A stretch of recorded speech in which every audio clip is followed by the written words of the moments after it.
Rasulillahi amma ba'd. Yang saya muliakan Ustaz Al-Fadil Ustaz Safwan Badri Ahmad Badri sebagai Presiden GASMA, Gabungan Ahlus Sunnah Malaysia, yang di bawahnya ada lebih kurang 110 pertubuhan Islam seluruh Malaysia.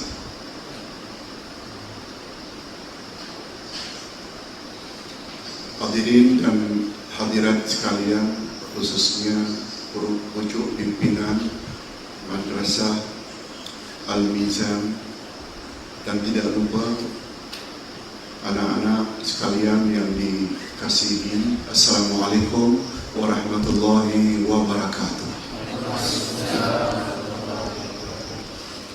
Alhamdulillah, kita bersyukur kehadiran Allah Azza wa Jalla. Di atas segala nikmat yang telah Allah anugerahkan kepada kita semua, terutama sekali nikmat iman dan nikmat Islam.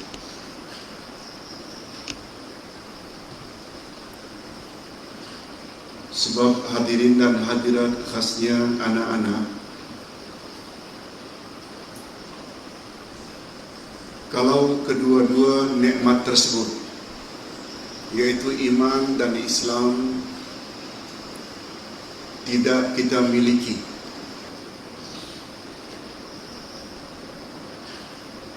itu bermakna kita tidak mendapat nikmat sama sekali daripada Allah.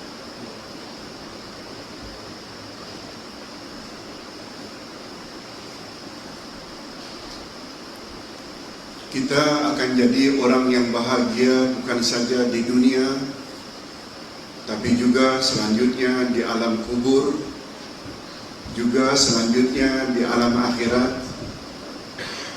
karena kita ada iman dan ada Islam.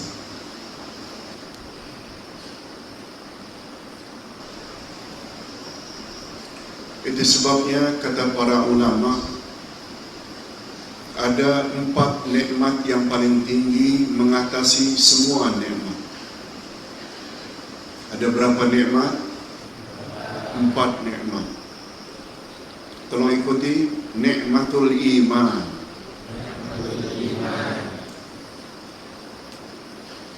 nikmatu ma'rifatillah, nikmatu ma'rifati mahabbatillah wa makari, nikmatut taufiq. Ada 4 nikmat yang paling tinggi mengatasi semua nikmat. Pertama, nikmat iman, yaitu yakin, kepercayaan, itu makna iman. Yang kedua, ma'rifatullah, nikmat mengenal Allah. Dan yang ketiga, nikmatu ma'rifati mahabbatillahi wa makari, nikmat mengetahui apa yang Allah suka dan apa yang Allah benci. Dan terakhir, nikmat taufik.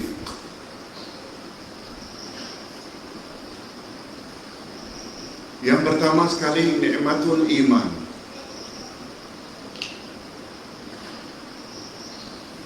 Anak-anak sekalian, walaupun ada harta yang banyak, termasuk nikmat tak? Termasuk nikmat tak harta yang banyak? Nikmat tak? Pangkat yang tinggi sebagai presiden, sebagai menteri besar, sebagai menteri, nikmat tak? Nikmat. Ada ibu bapa, ada anak-anak, ada zuriat, termasuk nikmat tak? Nikmat. Tapi kesemuanya itu tidak ada arti kalau tidak ada iman. Sebabnya nikmat nomor 1, nikmat apa tadi namanya? Nikmatul iman.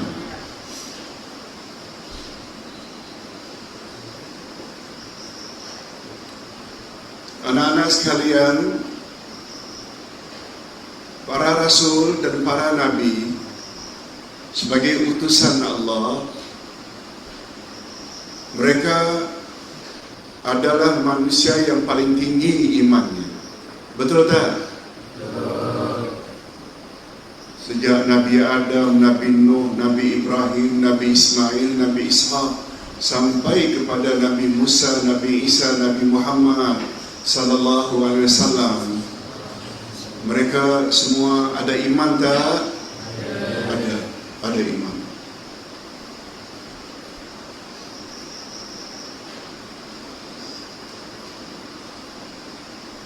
Kemuliaan mereka karena mereka ada iman.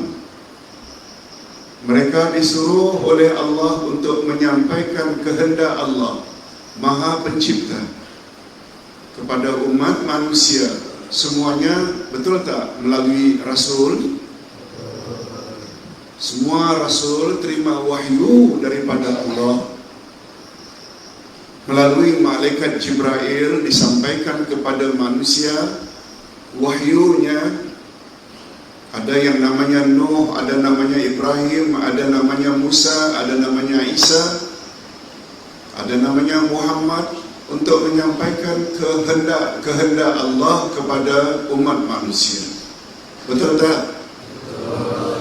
Betul tak? Kita semua tidak terima wahyu. Betul tak? Semua wahyu itu datangnya melalui Rasul. Itu sebabnya dalam Al-Quranul Karim, Rasul sebenarnya ada dua jenis. Apa makna Rasul? Tolong jawab. Pesuruh atau utusan. Kalau Rasulullah maknanya pesuruh Allah atau utusan Allah. Itu makna Rasulullah. Nah, bila kepada kita ditanya Rasul ada berapa jenis, jawabnya dua. Malaikat dan manusia.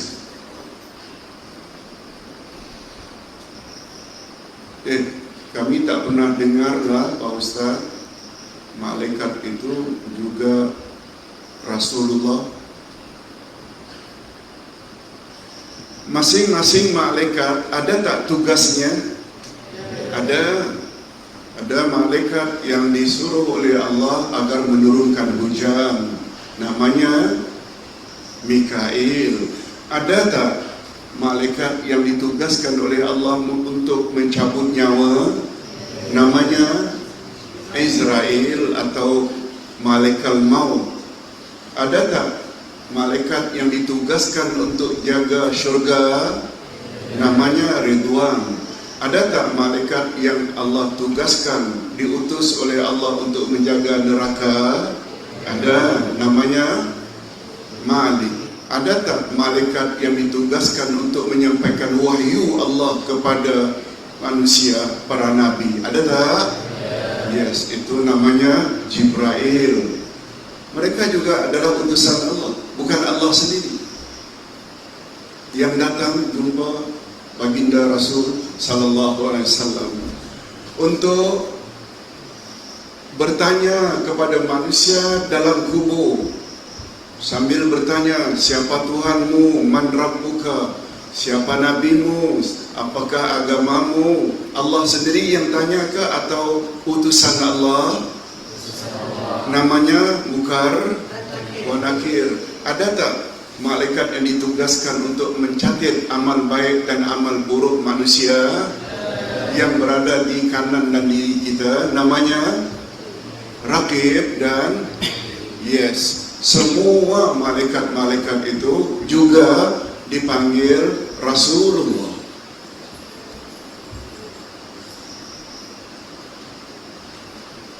Sekali lagi, Rasulullah ada berapa jenis? Dua. Pertama, malaikat. Yang kedua, manusia. Nah, yang kita selalu ingat, Rasulullah itu manusia sahaja. Tidak. Dalam Quran disebut bahwa utusan Allah ada dua jenis. Tidak ada utusan Allah dari kalangan jin, tak ada. Sebab makhluk jin semuanya mendapat bimbingan dari Rasulullah dari kalangan insan. Oleh sebab itu, pernah tak dengar Nabi Muhammad sallallahu alaihi wasallam juga berdakwah kepada masyarakat jin? Betul tak? Yes. Okey.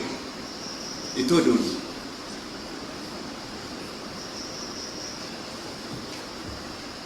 Hadirin dan hadirat, khasnya anak-anak yang disayangi, nikmat yang paling utama ada berapa macam tadi? 4. Pertama sekali namanya nikmatul iman, nikmat keyakinan, nikmat kepercayaan. Oleh sebab itu, walaupun pangkat yang tinggi, harta yang banyak juga adalah nikmat, tetapi ketinggian pangkat dan harta yang banyak tidak ada arti kalau tidak ada iman. Anak-anak pernah dengar tak Raja Zalim di zaman Nabi Ibrahim yang pernah lempar Nabi Ibrahim ke dalam api? Apa namanya? Apa namanya Raja Namrud. Dia memerintah luar biasa. Setengah ulama tafsir kata Raja Namrud memerintah 500 tahun. Berapa tahun? 500 tahun. Tapi dia jahat kepada Nabi Ibrahim. Dilemparnya Nabi Ibrahim ke dalam api. Maknanya dia ada iman tak? Tak ada. Firaun di zaman Nabi Musa dan Nabi Harun yang kejar Nabi Musa untuk dibunuh. Akhirnya Allah tolong Nabi Musa sehingga menyeberang Lautan Merah. Nabi Musa dan Nabi Harun dan Bani Israel selamat tak dari kejaran Firaun? Selamat tak? Justru Firaun mati lemas di Laut Merah. Firaun ada iman tak? Walaupun dia memerintah sekian lama, walaupun dia banyak harta, dapat faham bahawa kedudukan yang tinggi, harta yang banyak tidak ada makna dan tidak ada arti kalau tidak ada iman. Nampak tak betapa tingginya nilai iman? Nabi Muhammad sallallahu alaihi wasallam dimusuhi oleh Abu Jahal, oleh Abu Lahab. Tetapi ada tak sahabat Nabi yang nama Bilal bin Rabah? Dia orang Arab ke atau orang Afrika? Orang Habasyah yang hari ini Ethiopia. Rupa tak ada, kulitnya hitam, latar belakangnya dia seorang hamba, tidak ada status dan kedudukan dalam masyarakat. Tapi karena imannya kepada Allah, imannya kepada Rasul, betul tak Bilal bin Rabah lebih mulia di sisi Allah daripada Abu Lahab? Betul tak? Abu Lahab itu nama asalnya Abdul Uzza. Abdul Uzza iaitu hamba berhala yang bernama Uzza. Cuma karena dia handsome, dia kaca, dia dipanggil Abu Lahab. Maknanya orang yang wajahnya berseri-seri. Memang dia handsome, dia kaya, dia ada kedudukan. Malah lebih daripada itu, dia adalah uncle-nya, pakciknya Nabi Muhammad sallallahu alaihi wasallam. Tapi tahu tak anak-anak sekalian, berdasarkan berita daripada Allah, Abu Lahab akan masuk syurga atau neraka? Neraka, berdasarkan tabbat yada abi lahabil wa tab. Sekarang anak-anak nampak bahawa nikmat yang paling tinggi mengatasi semua nikmat namanya nikmatul iman. Cuma ingat, nikmat yang kedua, tolong ulangi, nikmatu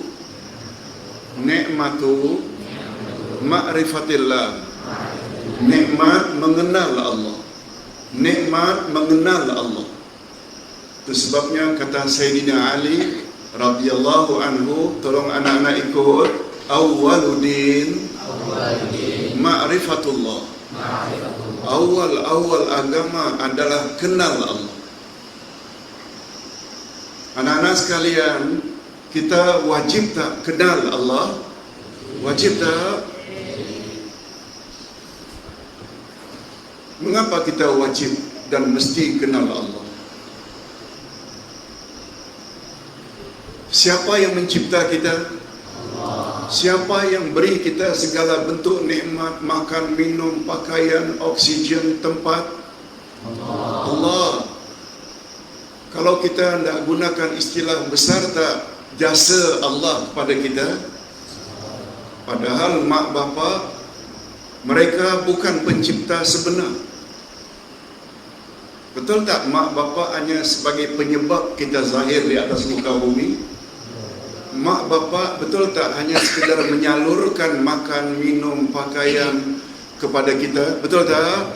Bukan pemberi makan, minum yang hakiki, tetapi pencipta hakiki yang supply kita segala keperluan kita sehingga kita boleh hidup. Oksigennya, makannya, minumnya, pakaiannya, tempat. Sebenar-benarnya yang bagi itu siapa? Oleh sebab itu, patut tak kita kenal Allah? Anak-anak sekalian, mak bapak kita banyak tak jasanya? Setuju tak kalau Ustaz katakan tak patut kita sampai tak kenal ibu bapa? Betul tak? Tak patut, betul tak? Kita wajib tak kenal mak bapak kita? Kita wajib tak patuh dan taat pada mak bapa? Padahal mak bapa bukan yang mencipta sebenar kita. Nah, oleh sebab itu, kalaulah terhadap ibu bapa kita mesti patuh dan taat, setuju tak kalau Ustaz katakan lebih-lebih lagi lah terhadap pencipta yang sebenarnya, iaitu Allah? Betul tak? Itu sebabnya Allah SWT marah sangat kepada orang kafir, sehingga Allah katakan dalam Al-Quranul Karim bahawa orang kafir itu yatamatta'una ya'kuluna wa yatamatta'un wa ya'kuluna kama ta'kulul an'am wan naru maswal lahum. Orang-orang kafir itu mereka makan, minum dan berseronok-seronok, tak ubahnya bagaikan binatang makan, minum dan berseronok. Allah katakan itu kepada siapa? Orang beriman atau orang kafir? Orang kafir. Kafir maknanya ingkar. Lawan dari iman adalah kafir. Anak-anak sekalian, kita tidak pilih apa? Iman ke atau kafir? Iman. Itu sebabnya nikmat iman adalah nikmat nomor satu. Iman kita tak akan sempurna kalau kita tidak kenal Allah. Itu sebabnya kata Sayyidina Ali radhiyallahu anhu, tolong anak-anak ikut, awwaluddin ma'rifatullah. Awal-awal agama adalah mengenal Allah. Tapi Pak Ustaz, macam mana kami tak kenal Allah? Allah kan ghaib, Allah tak nampak. Nah, menurut kita orang-orang yang berpahaman ahlu sunnah wal jamaah, cara mengenal Allah ada dua. Tolong ikuti al-asma'ul husna, ayat-ayat Allah. Cara pertama mengenal Allah adalah melalui al-asma'ul husna, nama-nama Allah yang terbaik. Betul tak Allah ada nama-nama yang terbaik? Ada berapa yang kita perlu tahu? 99 nama Allah. Ar-Rahman, Ar-Rahim, Al-Aziz, Al-Jabbar, Al-Alim, Al-Hakim, Al-Qadir, Al-Sami, Al-Basir. Semuanya itu adalah nama-nama siapa? Nama-nama Allah. Cara yang kedua melalui ayat-ayat Allah. Cara pertama melalui al-asma'ul husna, dan cara kedua melalui apa tadi? Ayat-ayat Allah. Antara lain ayat-ayat Al-Quran. Ayat-ayat Al-Quran. Betul tak Al-Quran adalah kalamullah? Betul tak? Al-Quran adalah ucapan-ucapan Allah. Setuju tak kalau Ustaz katakan bahawa semua yang ada dalam Quran adalah benar belaka? Setuju tak? Setuju. Tak boleh ragu. Itu sebabnya Allah berfirman pada awal-awal Quran lagi setelah Al-Fatihah, surat Al-Baqarah ayat 2. Tolong ikuti. A'udzubillahi minasyaitonirrajim. Zalikal kitabu la raiba fihi hudan lil muttaqin. Inilah kitab Al-Quran, tidak ada sedikit pun keraguan di dalamnya, pedoman bagi orang-orang yang bertakwa.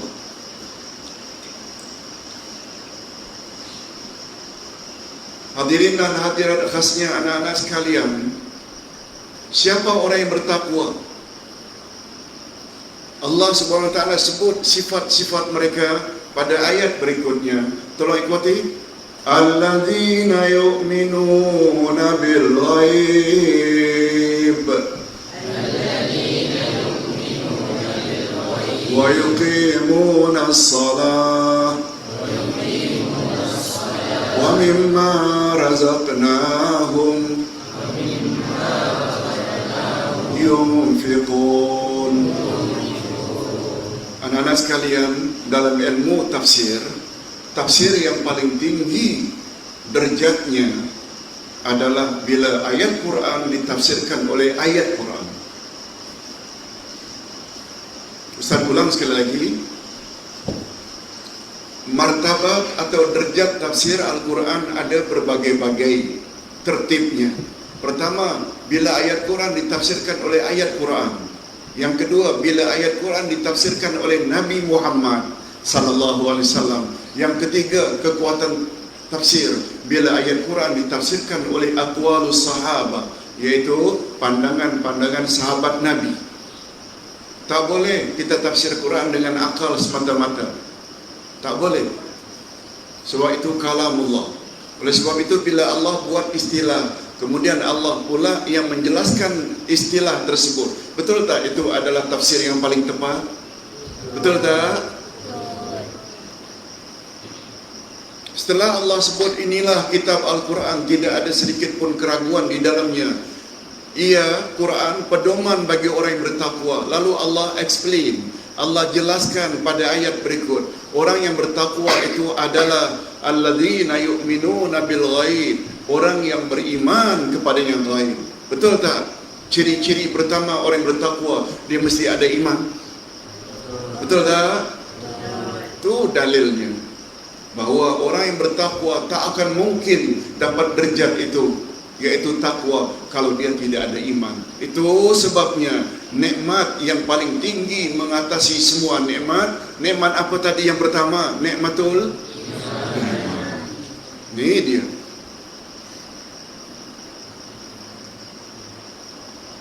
Iman saja tak cukup. Itu sebabnya diikuti dengan wa yuqimunas salat. Mereka mendirikan salat. Salat jatuhnya nomor 2. Sama tak urutannya dengan rukun Islam? Sama tak urutannya dengan rukun Islam? Rukun Islam bermula dengan salat atau 2 kalimah syahadat? Betul tak 2 kalimah syahadat itu menyatakan iman kita pada Allah dan Rasul? Baru rukun yang kedua datang salat 5 kali sehari semalam. Baru kemudian datang puasa, zakat dan haji. Urutannya sama tak? Itu sebabnya bila kita belajar ilmu tafsir, Nabi Muhammad sallallahu alaihi wasallam berpesan, tolong ikuti, ibda bima bada Allahu bihi, dahulukan olehmu apa yang telah Allah dahulukan. Jadi dalam hal ini Ustaz buat contoh. Idza qumtum ila salah, bila kamu akan mendirikan salat, kamu hendaklah lebih dahulu berwuduk dengan membasuh muka, kemudian diikuti dengan membasuh tangan hingga siku, kemudian hendaklah kamu sapu kepala, kemudian hendaklah kamu basuh kaki. Betul tak urutannya itu? Betul tak urutannya itu? Maksud Ustaz yang wajib ya, kita basuh tangan memang adalah pergelangan tangan, berkumur-kumur, itu semuanya sunnah. Tapi yang wajib, betul tak? Muka dahulu, kemudian tangan hingga ke siku, kemudian sapu kepala, kemudian basuh kaki. Betul tak? Oleh sebab itu, bila kita ingin salat, kita berwuduk, kita basuh kaki dulu, kemudian kita basuh tangan, kemudian kita basuh muka. Sah tak wuduk kita? Mengapa tidak sah? Tidak ikut urutan. Karena kita tidak dahulukan mana yang patut kita dahulukan. Betul tak? Nah, dalam hal kita beragama, Allah sebut tadi ciri-ciri orang yang bertakwa. Iman dulu ke atau salat dulu? Iman dulu ke salat dahulu? Iman dulu. Alladzina yu'minuna bil ghaib, baru wa yuqimunas salat, baru wa mimma razaqnahum yunfiqun, dan segelintir dari hartamu hendaklah kamu nafkahkan, iaitu zakat, sedekah. Betul tak urutannya itu? 2 kalimah syahadat dulu, salat, kemudian zakat. Lihat, itu kelebihannya bila kita faham Al-Quran. Nah, berbalik kepada persoalan nikmat yang paling tinggi mengatasi semua nikmat. Yang pertama namanya nikmatul iman. Yang kedua nikmatu ma'rifatillah, nikmat mengenal Allah. Oleh sebab itu iman seseorang tidak akan sempurna bila dia tak kenal Allah. Tadi Ustaz ada sebut, cara mengenal Allah ada 2. Pertama melalui al-asma'ul husna, yang kedua melalui ayat-ayat Allah. Oleh sebab itu anak-anak sekalian, kita belajar di sekolah Al-Mizan ini, kita ada belajar tak itu semua? Kita ada belajar Al-Quran tak? Kita belajar As-Sunnah Nabi tak? Ya, ini sangat tepat. Sangat tepat.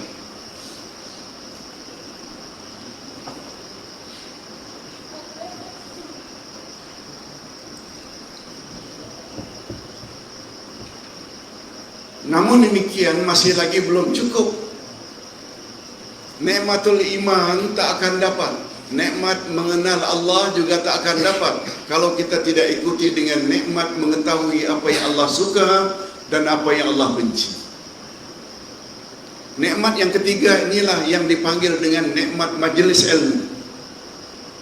Seperti sekarang ini, boleh tak kita katakan kita sedang berada dalam majlis ilmu?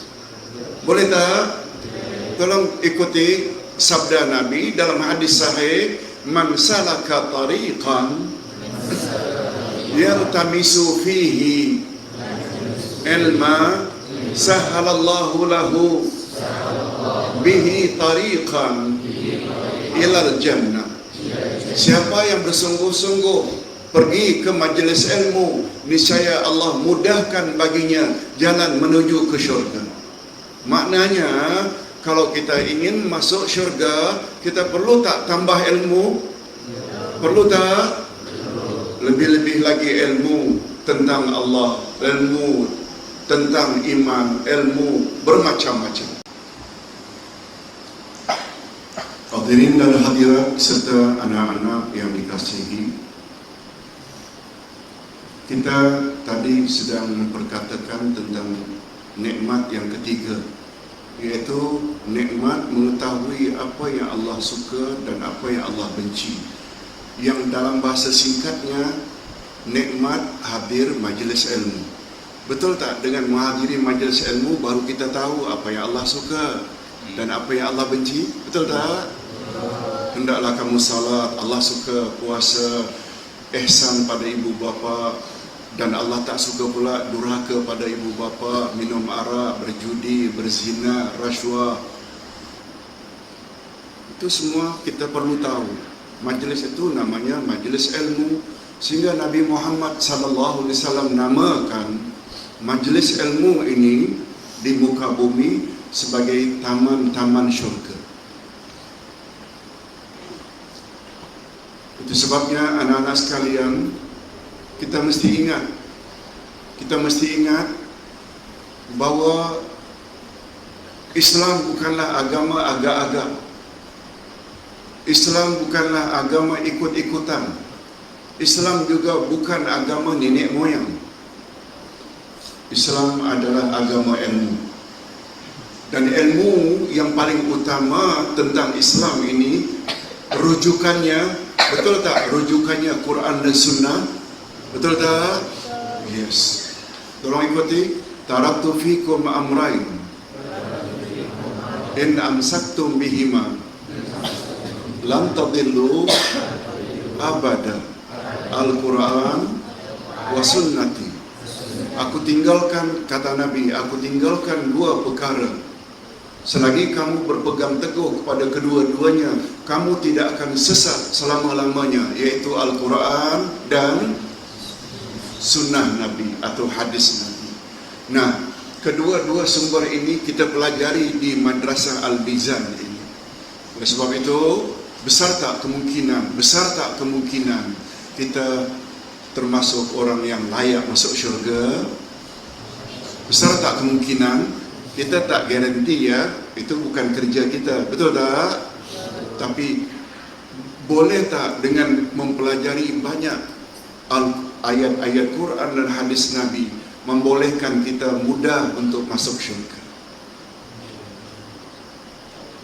Kita berdoa mudah-mudahan kita semua termasuk ke dalam golongan orang-orang yang layak masuk syurga. Amin ya rabbal alamin. Namun demikian, tiga nikmat ini, pertama tadi nikmatul iman, yang kedua nikmatul ma'rifatillah, yang ketiga nikmat majlis ilmu, yang ketiga-tiga ini juga barangkali tak mungkin kita akan dapat kalau tidak ada yang keempat. Yang keempat namanya nikmatul taufik. Taufik ini maknanya dorongan dari Allah, restu daripada Allah, kehendak Allah.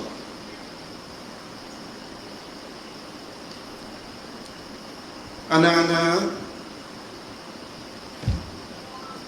tergerak hati untuk masuk Madrasah Al-Mizan. Itu maknanya gerakan hati itu adalah taufik daripada Allah. Ibu bapa kita dapat dorongan daripada Allah, restu daripada Allah supaya mengantar anak-anak ke Madrasah Al-Mizan. Itu namanya apa tadi? Taufik. Apa namanya? Taufik. Bukan taufik itu namanya taufik juga. Apa makna taufik? Kehendak Allah, restu Allah, dorongan daripada Allah. Oleh sebab itu, anak-anak sekalian, ini adalah suatu keinginan yang bagus tak?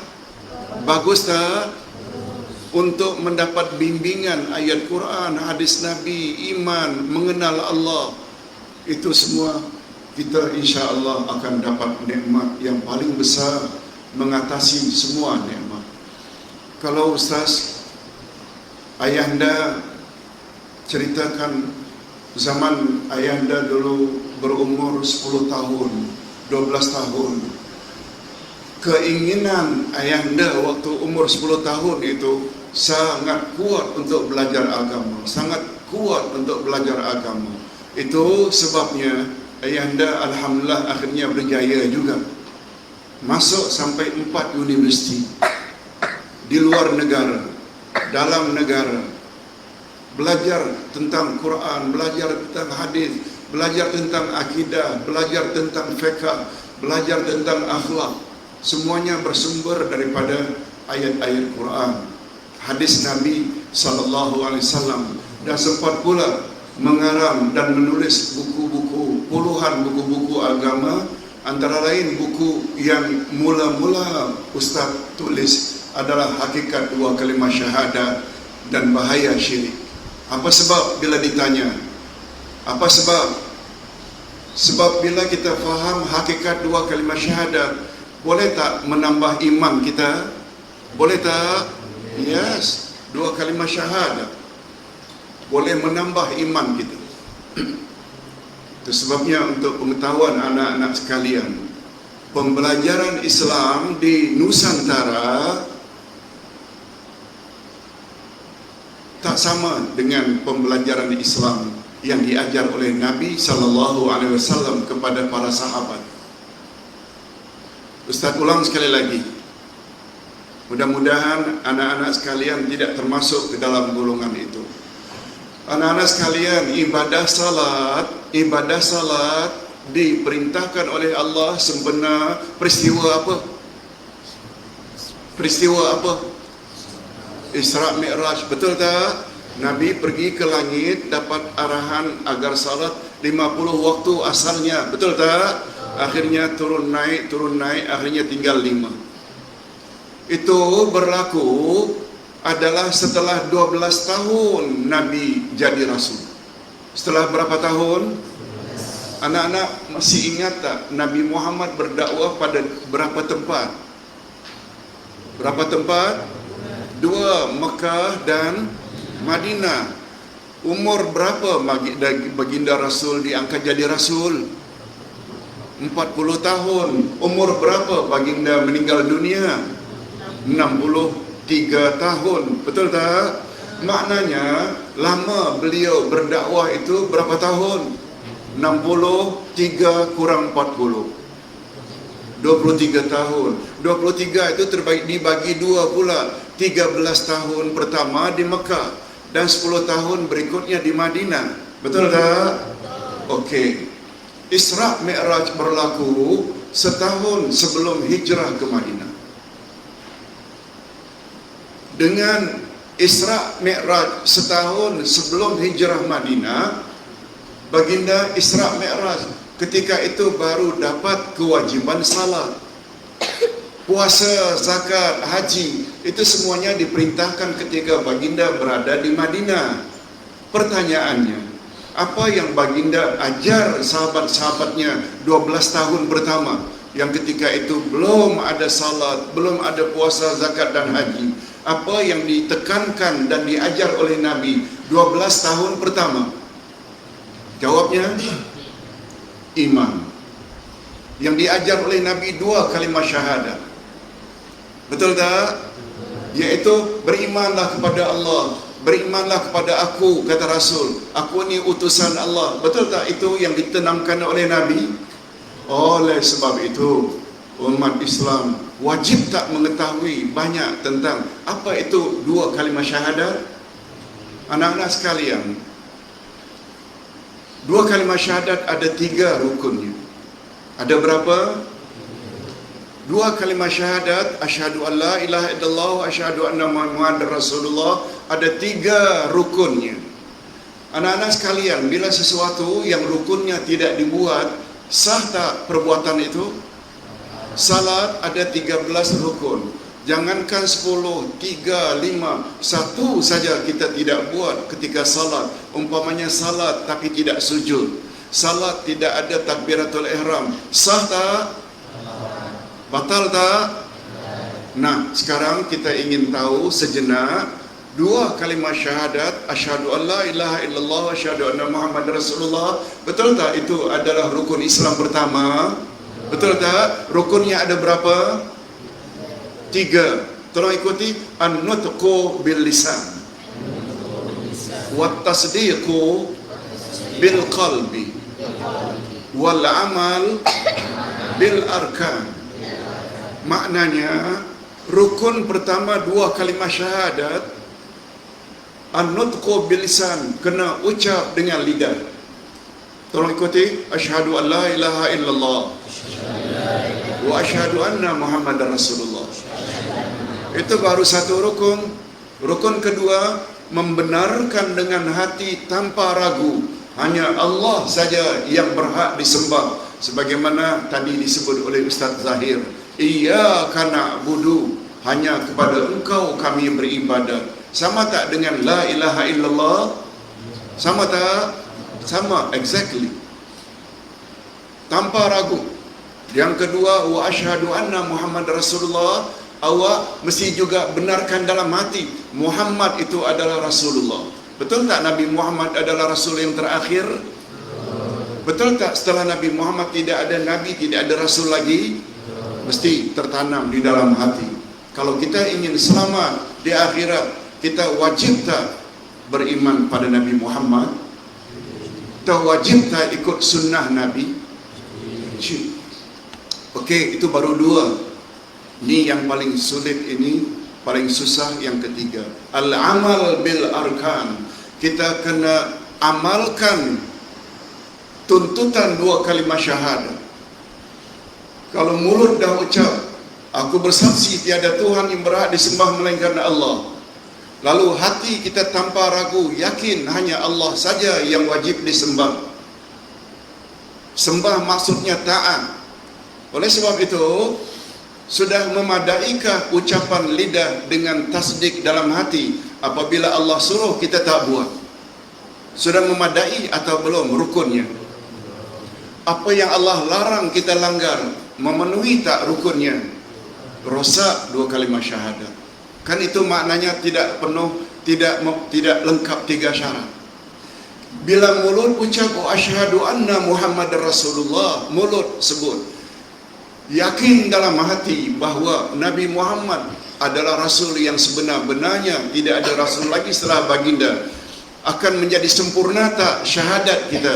Andai kata suruhan Nabi kita tak buat, larangan Nabi kita langgar, sempurna atau rosak? Rosak dua kalimah syahadat. Itu yang Ustaz tulis dalam buku ini. Hakikat dua kalimah syahadat. Lawan daripada tauhid adalah syirik. Itu juga Ustaz ada tulis satu lagi bahaya syirik. Mudah-mudahan apa yang Ustaz sampaikan secara ringkas ini dapat gambaran anak-anak bahawa beruntung sangat kita dapat belajar di Al-Mizan. Al-Mizan insya-Allah akan ajar kita. Insya-Allah kalau ada buku-buku yang lain nanti kita akan kirim Al-Mizan untuk anak-anak baca, untuk guru-guru ajar agar lebih sempurna agama kita. Sekian dulu. Assalamualaikum warahmatullahi wabarakatuh.